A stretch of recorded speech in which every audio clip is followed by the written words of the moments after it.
What's up, guys? Welcome back from the MLG studios here in New York City. I'm axeltoss, joined by axslav. You're currently watching the World Championship Series, the Challenger League of the America region. This is day 3. If you missed days 1 and 2, that's okay. It's on youtube.com/official MLG SE2. Check those games out. They've been awesome so far. Right now, we're watching Heart versus Tasia. Tasia losing in game 1. I think it's going to surprise a lot of people. I mean, Tasia, of course, a big fan favorite. And as far as just tournament results over the last year, Heart has amazing results. Tasia has even more amazing results. But can Heart take him out here? Looks like the players are ready. So game 2 is going to be on Daybreak. And one thing that was so neat about our last game is how important that the Banshee from Heart and the Vikings from Tasia were. Because the Heart's Banshee kept eyes on Tasia's army. Right. And it told him Tasia's army was on the left side, so we knew to go for that Doom drop. And Tasia's Vikings, they were keeping tabs of Heart's army, and then they died, and he lost track of it, and he didn't react. He didn't have his army in the right place at the right time, and that's what it takes. Not in the right place at the right time, you lose the game. StarCraft 2 can be very unforgiving sometimes. You know, one little mistake can cost you the game, I'm sure. If you're playing Heart. Yeah, if you're playing Heart for sure. And I'm sure people on the ladder, of course, there you see the Daybreak on Daybreak. It's Inception right there. Yo, dog, I heard you like Daybreak, so I put Daybreak on your Daybreak. So you can Daybreak while you Daybreak. All right, here we are in game number 2. In the bottom left-hand location, we have the Red Terran player who's currently up 1-0. He is 1 win away from advancing to the next round of the Challenger League bracket stage. Representing Team Axiom, he is Heart. His opponent in the top right must win 2 in a row here to advance to the next round of the Challenger League bracket stage.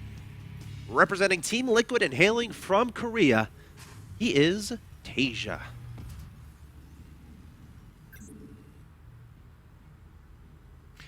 It's kind of interesting how you can see a game be lost that easily. That was it was honestly really sudden. Because like if we're talking about the major engagements that actually happened in that game, you know, from the start to the GG, there weren't any. No, there were just harassment skirmishes. Yeah. Just, you know, Banshee harass and the 2 Hellion battle, yeah. I guess, in the beginning. And then Tasia had that little push early with the Marine Viking. But looks like Tasia is mad. He is. He's going to start things off with, it's probably going to be a proxy Marauder opening. Oh, no, Tasia would not put his barracks in a spot to be scattered. Right. He is. That SCV had just like thought about going north like a centimeter, I think you would have seen it. He didn't have to move north if he just thought about it. It would have extended it. If he just like turned and looked that way, yes, it probably would have done it, but not quite. And you know, if Heart spends time getting add-ons or if he goes for Reapers, he could be in trouble. Of course, Reapers actually, until Concussive Shells comes out, can actually whittle away at a Marauder because they can poke at it, then run away to regenerate and keep doing that. But once Concussive Shells gets up, then the Marauders are very, very good at tracking down those Reapers. Of course, Marauder Rush used to be much more common than it is now.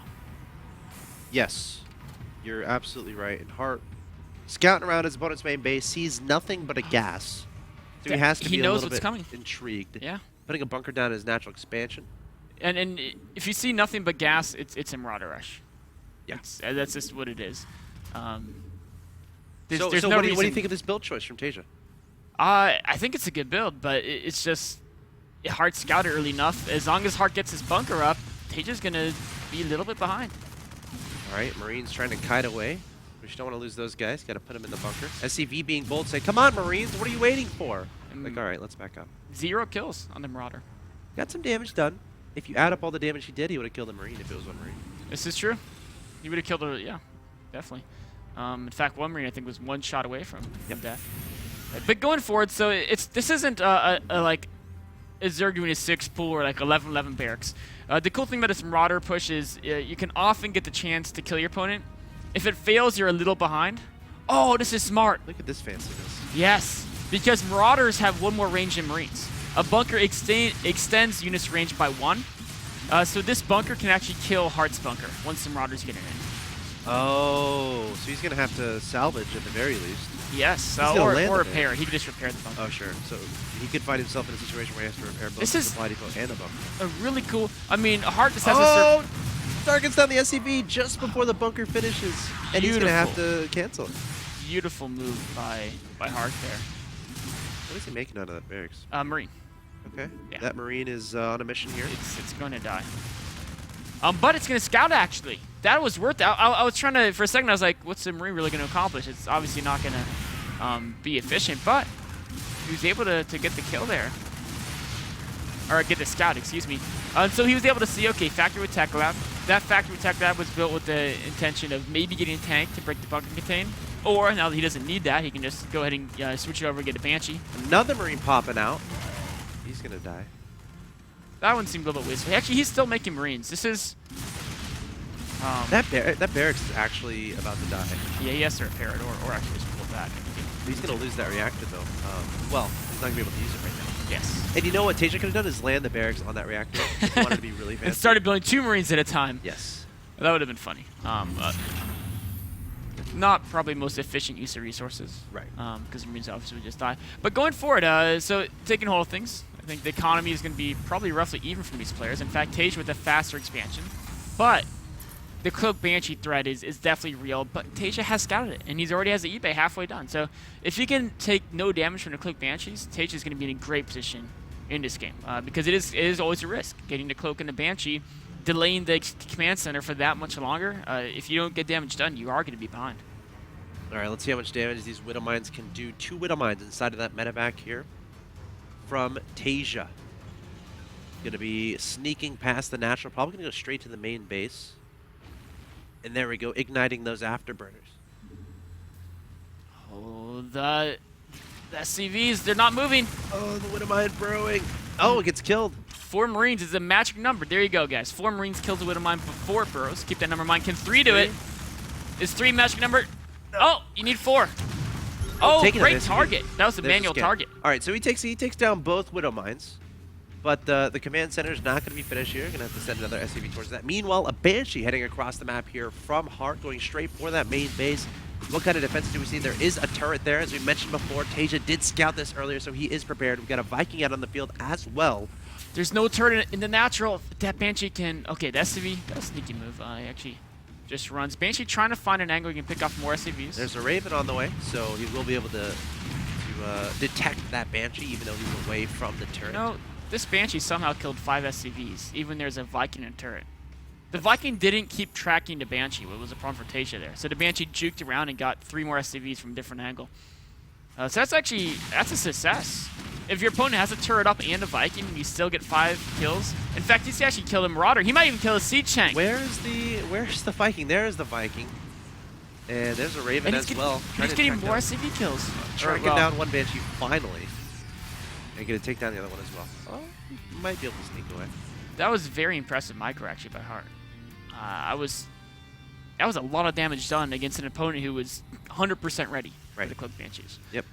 Obviously, it's not like it was a ton of damage, but given the preparation, still able, when they're still able to get damage against an opponent who has a defensive setup, that's micro right there. That's what separates Heart and Tasia from the rest of the Joe averages on the ladder. Anyone can have a Cloak Banshee and shift click a bunch of SCVs when there's nothing there, but to work around the defense while you're macroing back at home and target only exactly what you want to target and still get kills done. Yes, not something any old bronze player can do.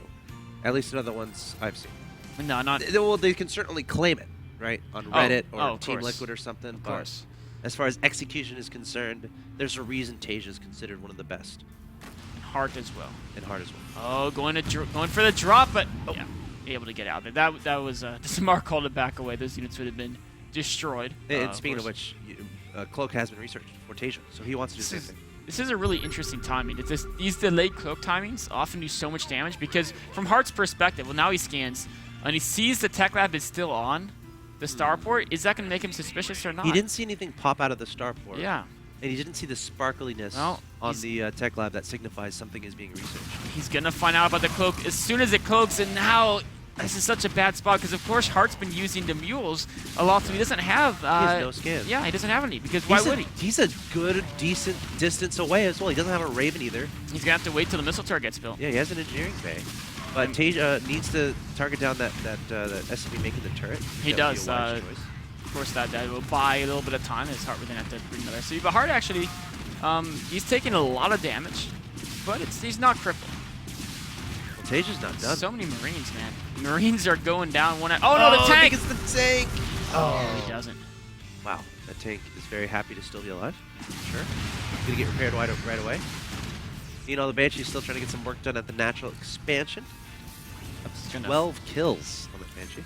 Most of them were Marines, so yes. it wasn't quite as good as getting STVs. But I mean, a kill is a kill, right? It's even if they're Marines, that's still 50 minerals and 1 nest Marine your opponent has. So it's still a very, very good thing to do is kill your opponent's units. A very, very successful Banshee Raft. That's going to put Tasia with a slight lead. And he's actually adding a second factory, so he wants to go a little more tank heavy, which is smart on Daybreak. Marine tank versus Marine tank on a map like Daybreak, where it's hard to really sneak around your opponent's forces. It's hard to make those doom traps happen. Yep. Doom drops, excuse me, because they can just make a lot of missile turrets and there's less angles to approach from. Tank count is more important. Heart making a different choice. You know, likes mobility plays. This is kind of similar to game 1, except this time Tasia already retreated his main army into his main base. However, he's just now leaving a little bit of indecision. The medevac's going to be dropping in the main. Tasia has a Viking met there, has a Banshee that's cloaked as well, and a Raven trying to do a Hunter Seeker onto a tank. Double there. Hunter Seeker missiles. That actually might have been enough to clean this up. And now we see the difference of when you're prepared and when you're not prepared, as Tasia retreats back into his main base and cleans up the army of Heart. This felt like the difference of having a Raven. That too. Yeah. In the proper position. Yeah. And the Raven was like right there, ready to do that. Heart still had a better position there, but combining the Seeker missile, weakening everything up, and even taking out one of those key tanks. Sure. And then also, I think Tasia had more units this game. He had 5 tanks, and tanks, of course, are pretty... Actually, look at this. Tasia loading up all his units. He says, you know what? I want to do that too. That looks like fun. And both players going for these massive doom drop techniques. Nobody with sensor towers quite yet. Usually, this is around the time they start making those sensor towers. We see Heart with a small drop, looking to lay the 3rd base of Tasia. Oh. Good Marine spotting the medevac, saying, I got He tried this. to stim and run away, but just ended up getting shot in. All right, here comes Tasia. Interesting little route he's taking, going for the natural instead of the main. But he's going to drop right in between the natural and the 3rd base. I love this position because you can kind of split off units to go attack the 3rd while keeping control of the front of your opponent's natural expansion. While Heart going to try to pull some units to deal with this. He does not want Tasia to get set up here, and for good reason. A bunch of SCVs running to their death. Heart is down in supply, 109 to 83. Tasia with a brilliant move, going to lift up, land on top of his opponent's army, and these tanks should get shredded to pieces. But no, Heart looks like he's not just enough barely going to have enough to fend that off. You know, Tasia, I think he could end the game right there, maybe not quite enough to end it. He's still got an extremely, extremely good trade there. Heart, knowing he couldn't let Tasia have that contained for long, wanted to break it before it kicked in too strong. So, of course, he pulled SCVs and tried to break that. But with that many siege tanks, it's so hard to be cost-effective, and Heart was not cost-effective, right? I mean, he basically got shredded.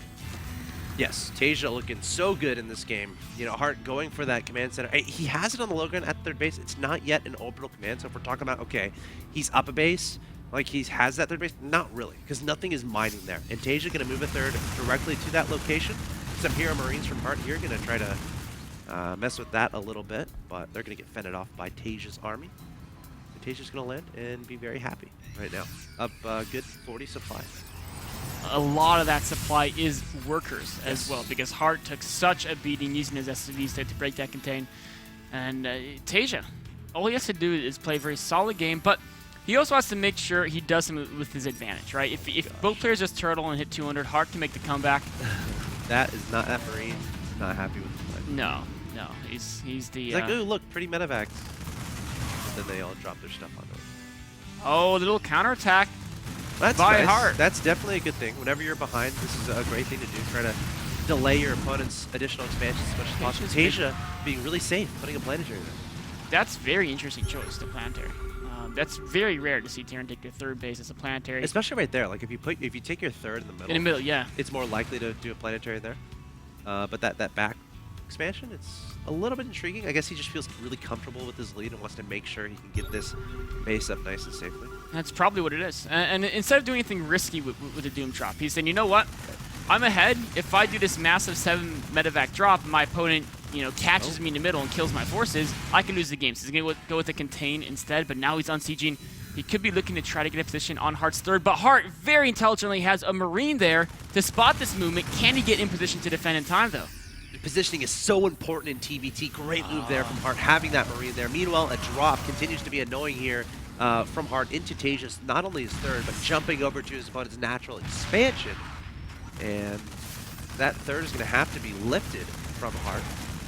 But Tasia not wanting to sit at the third base of Heart, thinking the watchtower is more important. He's going to try to get up in the natural. He's gone for it. He realized, no. That was a brilliant scan there. You know, Heart was behind. These GG timings keep just throwing me off, man. I'm sorry. So, I mean, the reason he GG'd is he had all his units in the medevacs. Yeah.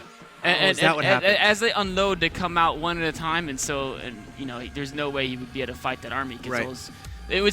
Heart was like, okay, I had to give up my third base. He's ahead of me. I need to do a big doom drop and hope he just sits at the watchtower, and you know, maybe I'll win in a base race. And so he picked up all his army in the medevacs. Tasia scanned, saw it, and was like, okay, I'll send the Marines and just walk right up there.